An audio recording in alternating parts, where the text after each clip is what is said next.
অসমৰ দুৰ্যোগপূৰ্ণ অৱস্থা আমি বহুত আগৰ পৰা মই যোৱা 42টা বছৰ মানে অসমৰ বিভিন্ন প্ৰান্তত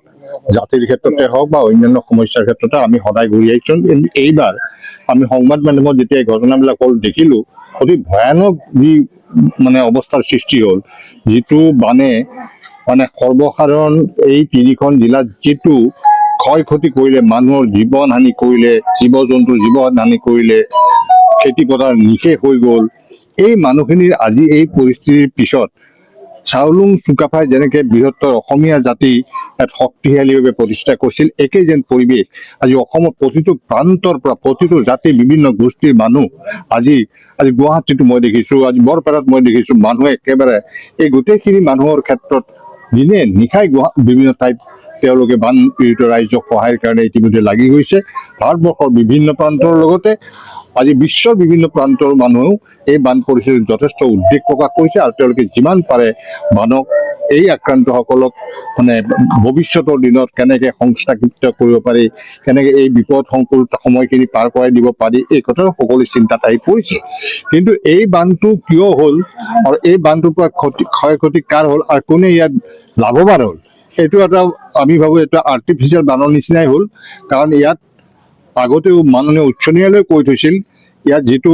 কয়লা খননেই হওক বা বল্ডাৰ খননেই হওক, এই যিবিলাক ঘটনা চলি আছে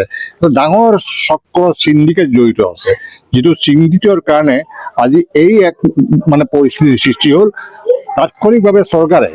যিসকল এই চিণ্ডিকেটত যদি চৰকাৰো কোনোবা জড়িত আছে, এই চিণ্ডিকেটত জড়িত থকা ব্যক্তিসকলক কৰায়ত্ব কৰিব লাগে। চৰকাৰৰ যদি বাহিৰে ভিতৰে কোনোবা আছে এইবিলাক কৰায়ত্ব কৰিব লাগে আৰু এইখিনি মানুহক সংস্থাপিত কৰিবলৈ এটা 15 টকাৰ পেকেজ দিলে নহ'ব, 200 টকাৰ পেকেজত নহ'ব, অন্ততঃ প্ৰতিটো পৰিয়ালে যাতে সংস্থাপিত হ'ব পাৰে তাৰ বাবে উপযুক্তভাৱে অন্ততঃ 2000 কোটি টকাৰ যদি তেওঁলোকে পেকেজ নিদিয়ে, কাৰণ তেওঁলোকে কৈছিলে বানমুক্ত অসম কৰিম বুলি, কেইবাবাৰো তেওঁলোকৰ প্ৰতিশ্ৰুতি আছিল। গতিকে বানমুক্ত অসম ভৱিষ্যতৰ কাৰণে যাতে কৰিব পাৰে আৰু মানুহখিনিক সংস্থাপিত কৰিব পাৰে, তাকে আমি চৰকাৰৰ ওচৰত দাবী জনাইছোঁ আৰু আমি আশা ৰাখিছোঁ যে চৰকাৰে এই ক্ষেত্ৰত যিখিনি তেওঁলোকৰ পদক্ষেপ গ্ৰহণ কৰিব আৰু মাননীয় উচ্চ ন্যায়ালয়ৰ যিবিলাক নিৰ্দেশনামা আছিল সেইখিনি কাৰ্যক্ষেত্ৰত পৰিণত কৰিব আৰু তাৰ লগে লগে যিসকলৰ বাবে আজি এই পৰিস্থিতিৰ সৃষ্টি হ'ল সেইসকলৰ ওপৰত কঠোৰ ব্যৱস্থা লোৱাটো আমি সকলোৱে বিচাৰোঁ। শদিয়াৰ পৰা ধুবুৰীলৈ, বৰাকৰ পৰা ব্ৰহ্মপুত্ৰলৈ সকলোৰে মাজত চিনাকি এটা নাম প্ৰাতঃ টাইম। থলুৱা ভাষা, কৃষ্টি আৰু সত্য বাতৰিৰ আধাৰত প্ৰতিষ্ঠিত খবৰ প্ৰাতঃ টাইমৰ প্ৰতিটো বা বাতৰি পুংখানুপুংখভাৱে চাবলৈ